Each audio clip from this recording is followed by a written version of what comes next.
This will be a video over the following topics: cognitive load theory, the cognitive theory of multimedia learning, ways to reduce cognitive overload in multimedia learning, and refutation text.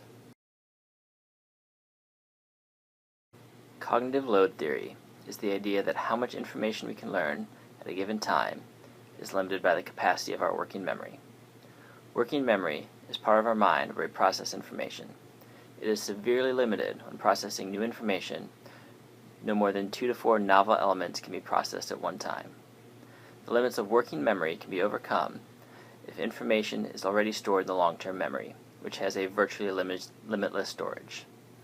The other key elements of the theory include intrinsic load, extrinsic load, and germane load. Intrinsic cognitive load is caused by the complexity of the material that is to be learned. The more interacting elements, the greater the intrinsic load. Extraneous cognitive load is caused by extra material added by the instructor due to things like unrelated stories or poor instructional design choices. Lastly, germane cognitive load deals with the part of the working memory that is actually doing the learning. Overall, instructional designers should be trying to minimize the extraneous cognitive load, manage intrinsic load, and maximize germane load. The cognitive theory of multimedia learning is the idea that people have 2 channels for learning information, one for visual material and one for verbal material. Each of these channels has a limited capacity to process information. However, the idea that more can be learned from both of these channels when they are both being used than when only one is being engaged is the basis of the theory of cognitive multimedia learning. Simply, people learn better from words and pictures than when only words are used.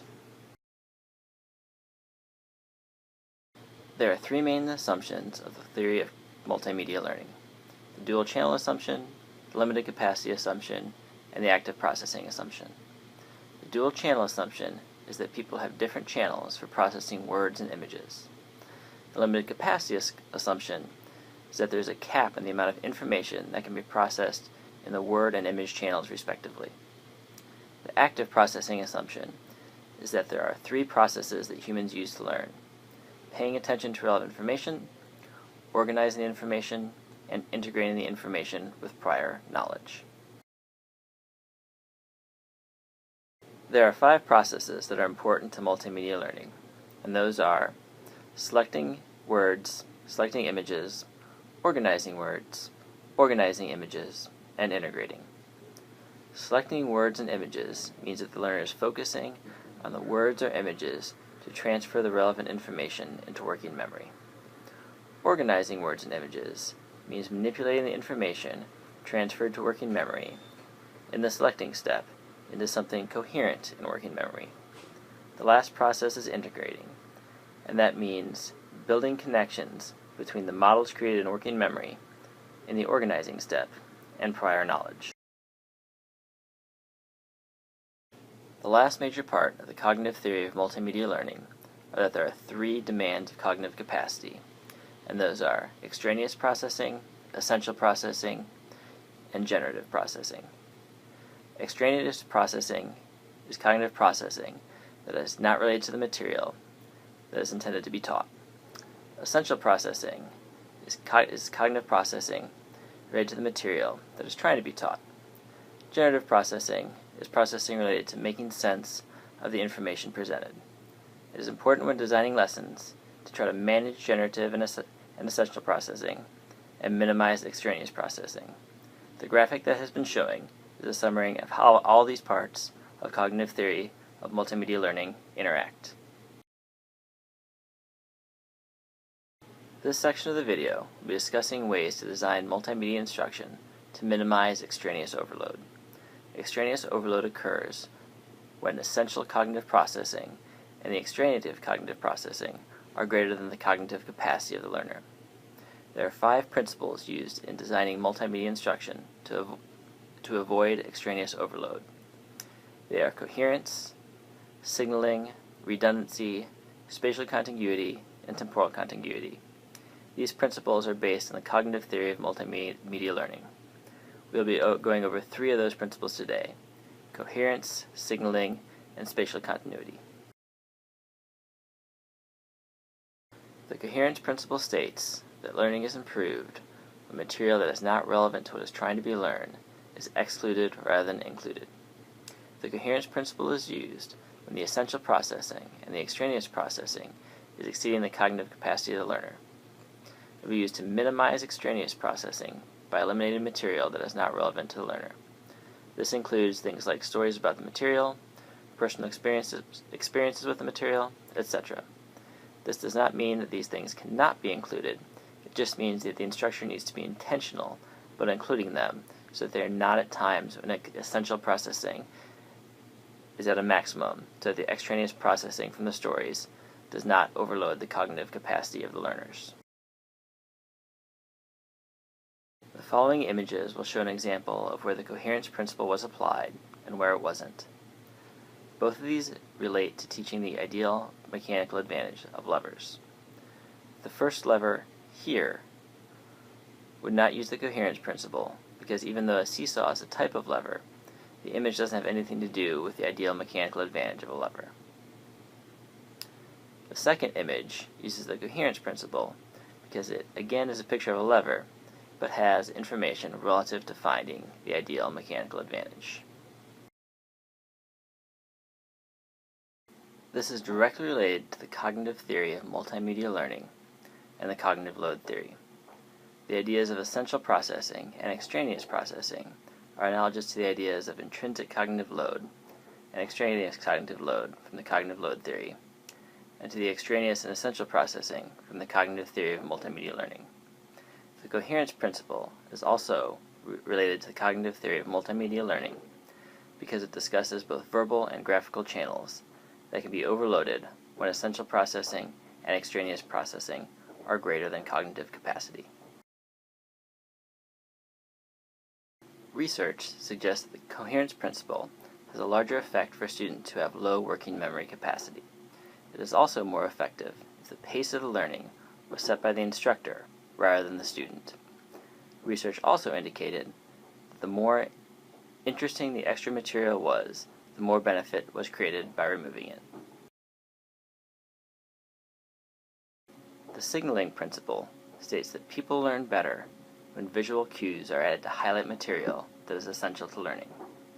The signaling principle is again useful when the essential processing and the extraneous processing are greater than the cognitive capacity of the learner.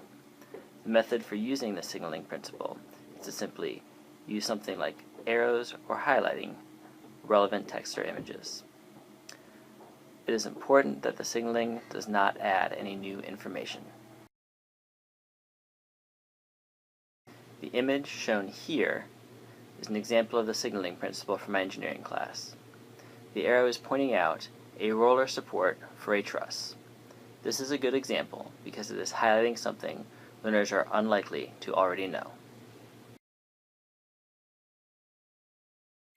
The signaling principle is related to the theory of multimedia learning and the cognitive load theory through the idea of essential processing, or intrinsic load and extraneous processing, or extraneous load. Essential processing is managed by signaling, especially when there are a lot of interacting elements, because it shows the learner what to pay attention to at any given time. Extraneous processing is minimized again by showing what to focus on and avoiding the learners focusing on material that is not relevant to what is being learned. Research suggests that the signaling principle is more effective for low knowledge learners than it is for those with high knowledge. It is also more effective when it is used sparingly rather than being overused. The principle of spatial contiguity is the idea that people learn better when words and the pictures they are related to are near each other in the presentation. The main goal of using the spatial contiguity principle is to reduce the extraneous overload that is caused by layouts that are confusing or that require processing to match words and pictures. So, according to the spatial contiguity principle, labels should occur within diagrams as opposed to a key or legend that appears to the side of the image. When making use of images associated with words, be sure to minimize the distance a viewer needs to move their eyes to determine what the label refers to. The following two diagrams highlight the principle of spatial contiguity. The first image here has less extraneous processing because learners do not have to scan the page for the relevant information. The next image, shown here, introduces extraneous processing because it forces the learner to scan the page for the relevant information. The spatial contiguity principle is related to both the cognitive theory of multimedia learning and to the cognitive load theory, again through the ideas of extraneous processing or intrinsic load. The goal of the principle is to reduce the effort required to scan the page or presentation, which is extraneous processing. Research suggests that the spatial contiguity principle is most effective when it is used with learners who have low prior knowledge. Research also suggests it is most effective when used with complex lessons that are in interactive formats. Lastly, research suggests the principle of spatial contiguity is most effective when the words referring to the image do not give information that can be gained from looking at the picture alone, because it violates the redundancy principle, which is one of the 5 principles we will not be discussing today. Refutation text is a description of a topic that starts with potential misconceptions about a topic, then goes on to describe the correct version. Research has shown that refutation text is more effective than simple expository text. A common misconception in the physics class I teach is the idea that horizontal velocity of a projectile affects its motion vertically. Students often have inaccurate knowledge about this concept, so it will require conceptual change. A common example that is given for this concept is that a bullet fired from a gun will land at the same time as a bullet dropped from the same height. The following is an example of refutation text for this topic. Many students have the misconception that a projectile moving horizontally falls at a different rate than a projectile that is simply dropped. For example, many mistakenly believe a dropped bullet will land after a bullet fired horizontally from a gun at the same time from the same height. In the absence of lift acting on the projectile, this is not true. In reality, the horizontal motion of a projectile does not affect the rate the projectile falls, so the bullets from the above example will strike the ground at the same time. In this video, we've covered the cognitive load theory, the theory of multimedia learning, the coherence principle, the signaling principle, the spatial contiguity principle, and refutation text. Thank you for watching.